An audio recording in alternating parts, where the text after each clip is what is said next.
Hindi pa ako nakabukod. Sakit pa rin. Matapos mamayagpag noon bilang isa sa mga miyembro ng Viva Hot Babes, nawala sa showbiz ang sexy star na si Gwen Garcia. 4 years ago nakilala ni Gwen ang Italian chef na si Nicola Coccia, who was working then in a 5-star hotel in Makati City.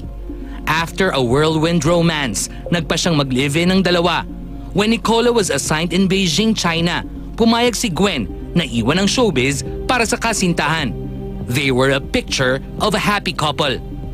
Taong 2010, biniyayaan sila ng isang anak na babae. Akala ng sexy star, mas titibay ang kanilang pagsasama dahil sa kanilang supling. She was wrong. Nahuli ko siya. Nag-block ko siya. Inis yung girl eh. Tapos sabi niya ganun sa akin na, you know, I think I didn't enjoy my life.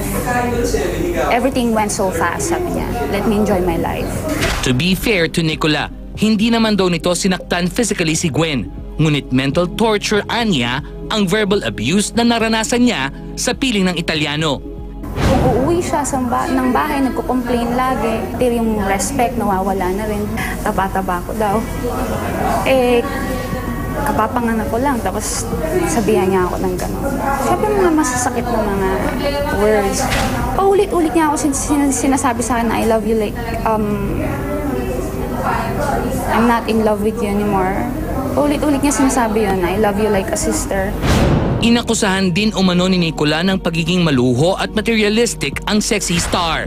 Nasasaktan ako pag tinatawag niya akong materialistic na biglang niya sasabihin sa akin, you're so materialistic. Bakit? Ano ba naibigay mo sa akin? Nabigyan mo ba ako ng bahay? Nabigyan mo ba ako ng kotse?